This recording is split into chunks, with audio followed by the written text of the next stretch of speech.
So, what are we really made of? 12 particles of matter, 4 forces of nature. That's a wonderful and significant story. Wonderful and significant story. I gotta stop somewhere.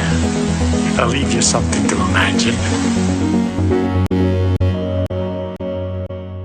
En la conferencia de hoy nos habló un poquito, o más bien mucho, sobre los murciélagos. En la comunidad científica tal vez ya sea muy conocido cuál es el papel de los murciélagos, pero para el público en general tal vez hace falta algo más. ¿Podría decirnos cuáles son los mitos que existen alrededor de los murciélagos? ¿Es cierto que consumen sangre? ¿O es cierto que transmiten la rabia? Todos estos son en realidad características de los murciélagos. Muy bien, muy buena pregunta. Mira, resulta esto. Los murciélagos desafortunadamente ante el público tienen una imagen muy negativa. Y los murciélagos, y lo he dicho varias veces, son de los animales más injustamente maltratados del mundo. Hay muchos grupos de animales que tienen una mala reputación. Los alacranes, las arañas, los tiburones, etcétera, tienen una mala reputación, una mala imagen ante los seres humanos, ¿no? Pero ninguno tiene esa mala imagen tan infundada, número uno, y tan injusta, número dos, en el sentido de los beneficios que recibimos de ellos. En el caso de los murciélagos en particular, antes de que llegaran los europeos a este continente, la imagen de los murciélagos era positiva. Hay en México, en las culturas mayas, aztecas, olmecas, teotihuacanas, etc., hay representaciones de murciélagos como indicadores de abundancia, de alegría, de tiempos felices, ¿no? De hecho, hoy el calendario maya tiene un mes, el mes Tzotz se llama. Tzotz quiere decir murciélago en maya. Y es el tiempo de la cosecha, es el mes de octubre más o menos, que es el tiempo de la cosecha del maíz, cuando todo es abundancia, ¿no? Hoy desafortunadamente hemos perdido ese vínculo porque cuando llegó Hernán Cortés con sus soldados y sus caballos a Veracruz, la primera noche que pasaron en Veracruz, esa noche llegaron unos murciélaguitos de este tamaño que se alimentan de sangre y mordieron a los caballos y a los soldados. Y Bernal Díaz del Castillo lo documentó en la historia de la conquista de la Nueva España, y ahí se quedó. Hay que decir entre paréntesis que existen más de 1.300 especies de murciélagos en el mundo, y de esas 1.300, solamente 3 comen sangre. Y de esas 3 que comen sangre, solamente una, el murciélago vampiro común, que vive aquí también en el estado de San Luis Potosí, es el que causa los problemas. Las otras 2 viven en las selvas más remotas y nunca van a causar un problema para los seres humanos. Pero este murciélago vampiro común se alimentaba, antes de que llegaran los españoles, se alimentaba de sangre de animales silvestres grandes como venados, jabalíes, tepezcuintles, tapires, etc., que son animales que mantienen densidades relativamente bajas y por lo tanto los vampiros eran relativamente raros. Pero si llegan los españoles y traen ganado, que no teníamos antes de ese momento, es ponerles la mesa a una especie que es muy oportunista. Y en el momento en que llega el ganado, ¡brum!, las poblaciones de vampiros se van para arriba y empezamos a ver problemas. Entonces es un problema causado por nosotros, de los vampiros, de los murciélagos hematófagos, comiendo sangre del ganado.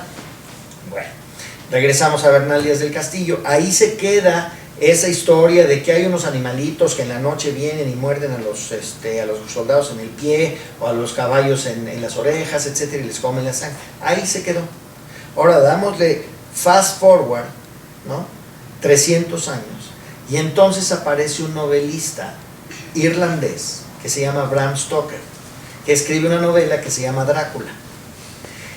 En esa novela de Drácula, hasta ese momento, el concepto de vampiro viene de la palabra, del vocablo serbio vampir, y vampir siempre se refirió a un ser humano muerto que despertaba en las noches para morder a la gente y sacarle sangre. No había ningún vínculo con la figura de un murciélago, cero, nada, ¿ok?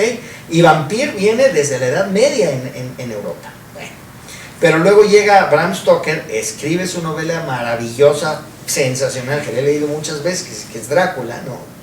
Y Bram Stoker necesita hacer que su vampir se mueva a distancias grandes, a grandes velocidades. Y Bram Stoker era un aficionado a la historia y había leído la historia de la conquista de la Nueva España y se acordó y dijo, ya sé cómo le voy a hacer para que mi vampir vuele y se mueva distancias grandes. Voy a hacer que mi ser humano se convierta en murciélago, vuele rápido y luego se convierte en ser humano y muerde a la muchacha. Desde ese momento la imagen de los murciélagos se viene para abajo en todo el mundo. Lo que hemos hecho nosotros es contrarrestar esa imagen, demostrando los grandes beneficios que recibimos de los murciélagos y que podemos resumir en 3 servicios ambientales fundamentales que recibimos cada día de nuestra existencia. En primer lugar, el control de plagas agrícolas, que los murciélagos se alimentan de esas plagas cada día de sus existencias. Nada más en la mitad norte de México estamos estimando que de una sola especie de murciélago insectívoro viven entre 20 y 50 millones de murciélagos. Nada más en la mitad norte de México. Okay. Cada millón de esos murciélagos destruye 10 toneladas de insectos cada noche. Yo no me puedo imaginar cómo se ven 10 toneladas de insectos, pero son ese auditorio en el que estamos, yo creo, lleno hasta el techo. Y eso es cada millón, cada noche. ¿Okay? Entonces, claramente, si nosotros nos comimos un elote, se lo debemos a los murciélagos. Si tenemos una camisa de algodón, se lo debemos a los murciélagos. Si nos comimos una salsita con chile, se lo debemos a los murciélagos. Todo esto es claramente un beneficio que tenemos gracias a los murciélagos. Segundo beneficio, ¿te gustan las pitayas? Ay, me encantan eso. ¿Te gusta el garambullo? No me va a dar. Hijo, aquí hay mucho garambullo y ya viene la temporada en abril. No te lo pierdas. Bueno, los chicozapotes, los zapotes negros, las guayabas, los zapotes blancos. Hay un montón de especies de frutas tropicales y subtropicales que tenemos gracias a que los murciélagos han estado dispersando las semillas allá afuera. Entonces, la dispersión de semillas es otro servicio ambiental importantísimo que nos dan los murciélagos. Y tercero, la polinización. Los cactos columnares, esos maravillosos que hay aquí en el estado, y en Sonora, y en Puebla, etcétera. Esos cactos columnares que tanta identidad nos dan a los mexicanos, se los debemos a los murciélagos, porque son los murciélagos los principales polinizadores de esos cactos. Y luego, ¿a qué mexicano no le gusta el tequila? Claro. O el mezcal, ¿no?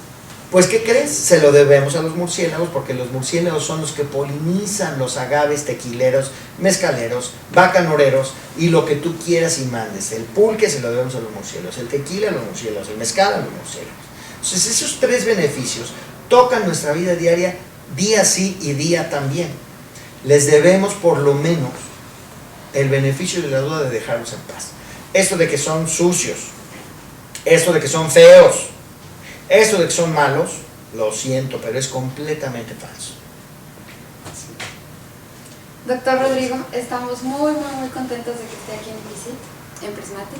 No, hombre, gracias. Con esta plática y con esta entrevista ha cambiado la visión que tenemos o que tenían muchos acerca de estos murciélagos. Qué bueno. Ha sido muy enriquecedor tenerlo.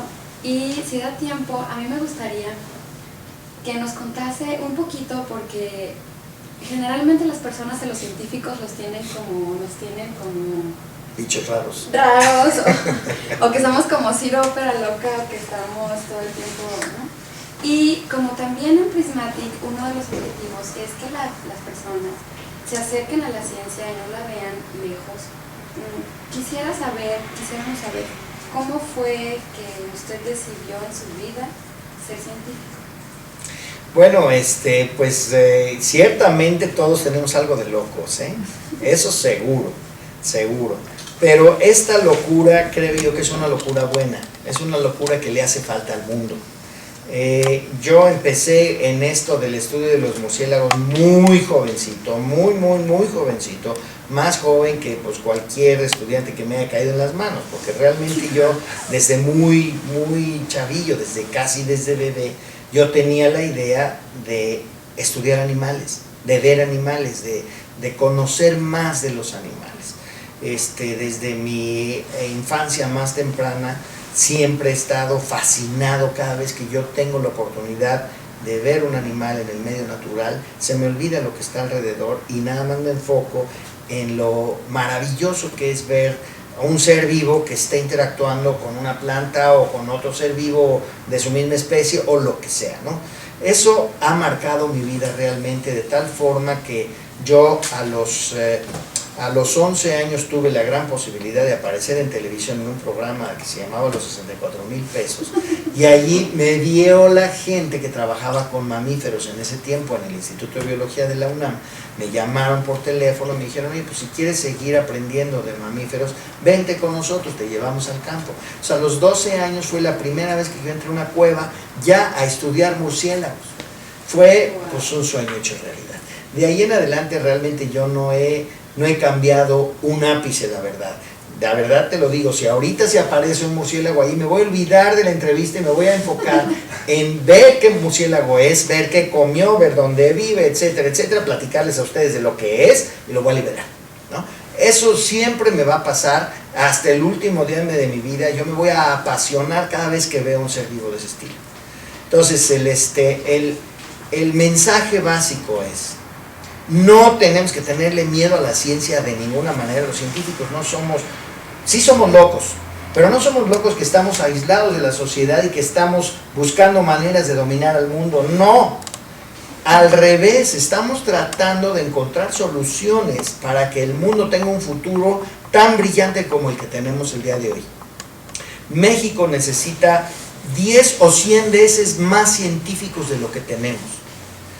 El IPICIT es una institución que está cambiando esa historia y que está mejorando esa tasa de científicos a no científicos en el país y que está teniendo un impacto muy importante a nivel San Luis Potosí y a nivel nacional. Entonces, no tenemos que tenerle miedo a la ciencia, al contrario. La ciencia, la palabra ciencia es lo que es intimidante, pero si tú ves a un niño, un bebé, está experimentando constantemente para ver cómo funciona el mundo. Por eso se lleva las cosas a la boca. Por eso agarran al gato y lo sueltan desde aquí a ver qué le pasa. Todas esas son preguntas que un científico se hace. Lo malo es que en nuestro sistema ese instinto científico lo intentamos reprimir. Pero todos tenemos un científico adentro. Doctor Rodrigo, muchísimas gracias. Con mucho gusto. Le agradecemos mucho su tiempo, le agradecemos mucho que esté aquí en IPICIT, en Prismatic. La verdad es que todo ha sido súper enriquecedor. Esperemos que vuelva muy pronto, el próximo año. Muy bien, o aquí antes. estaremos. Claro que Muchas sí. gracias. Con mucho gusto. Estamos en IPICIT, en Prismatic. Muchas gracias.